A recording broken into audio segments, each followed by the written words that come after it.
The Philharmonic Gets Dressed by Carla Cuskin. It is almost Friday night. Outside, the dark is getting darker and the cold is getting colder. Inside, lights are coming on in houses and apartment buildings. And here and there, uptown and downtown and across the bridges of the city, 105 people are getting dressed to go to work. First, they get washed. There are 92 men and 13 women.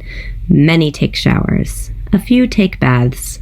2 men and 3 women run bubble baths, and 1 man reads in the tub while the cat watches. 1 woman sits in the bubbles and sings. When they have finished washing, they dry. They use big towels and little towels and a lot of dusting powder.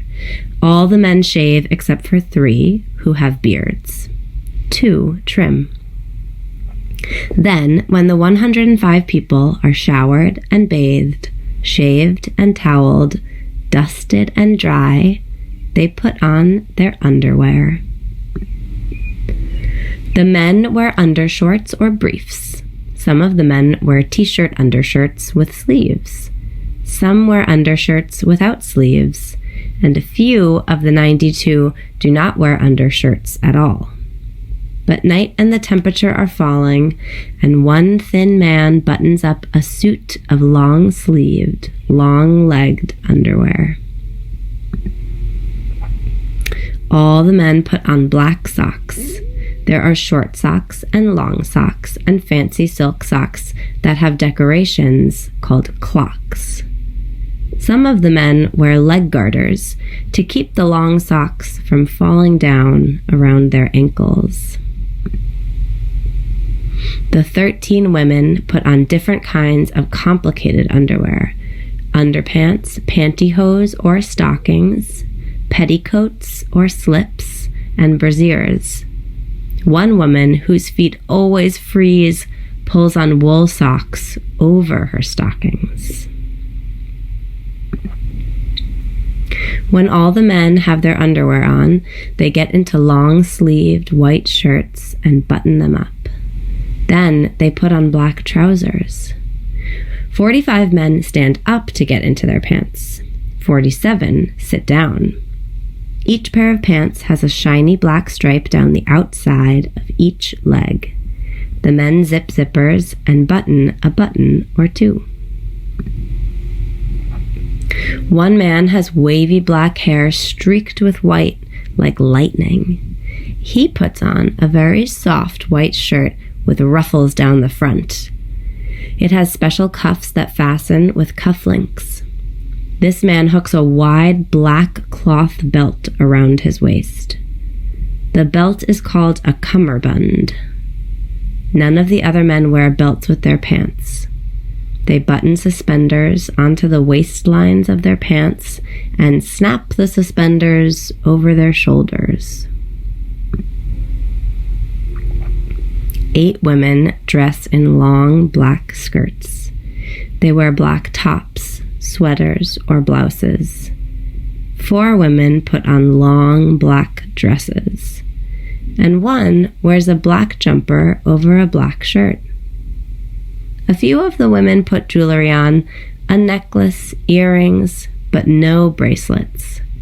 Bracelets would get in the way when they're working.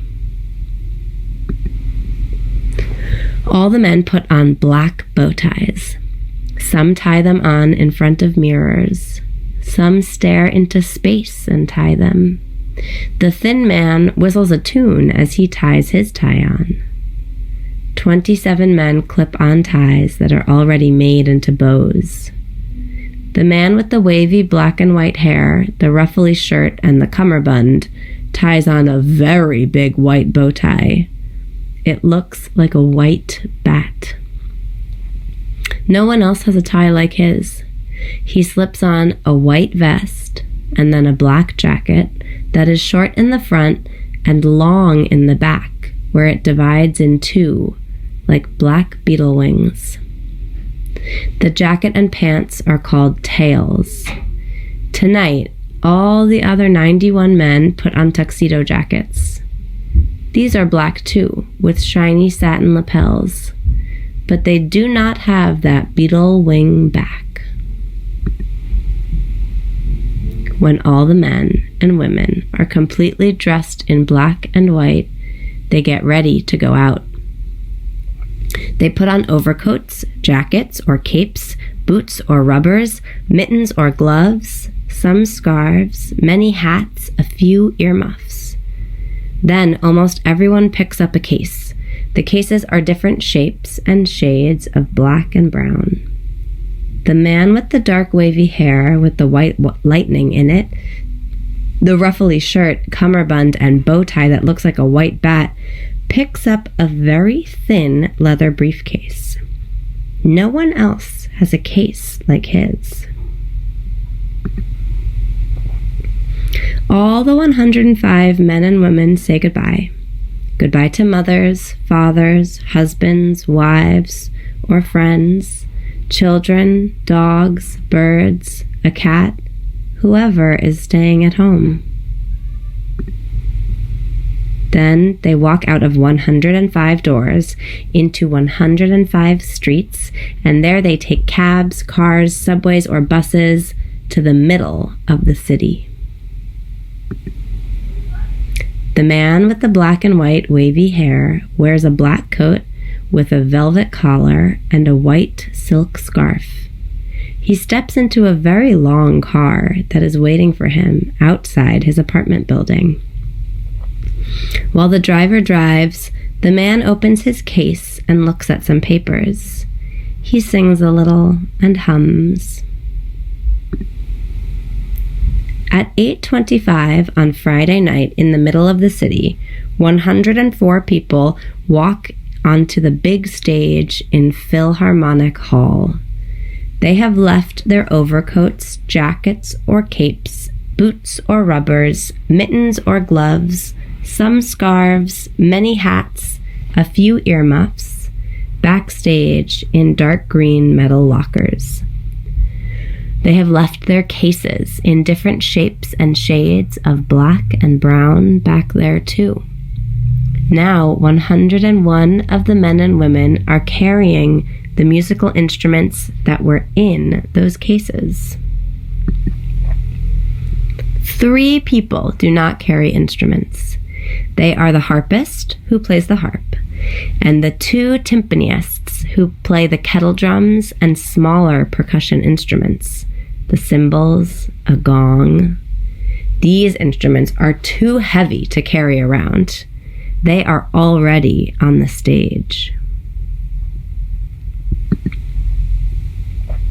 There are 102 chairs on the stage and 2 stools. Near each of these, there is a music stand with sheets of music on it. The 104 people take their seats. The double bass players sit on stools. Everyone turns to the first page of music. It is a white page covered with black lines and musical notes. The man with the black wavy hair lit with white enters. He walks to the front of the stage and steps 1 step up onto a box called a podium. There he can be seen very clearly by the 104 people on the stage and by the hundreds of people in the audience. The audience applauds. The man bows. He is the conductor, the leader of the orchestra, and he holds a stick in his hand. It is called a baton, which is French for stick. The conductor raises the baton in the air. Way up on the ceiling of Philharmonic Hall, 6 chandeliers sparkle silently. The conductor brings the baton down, and the hall, which is as wide and long as a red velvet football field, fills with music.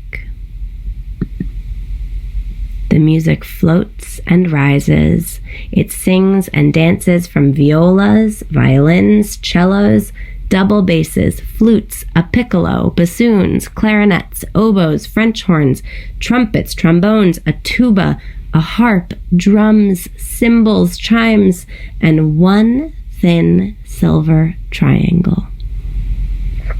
It is 8:30 on Friday night, and the 105 men and women dressed completely in black and white have gone to work turning the black notes on white pages into a symphony. They are the members of the Philharmonic Orchestra, and their work is to play beautifully.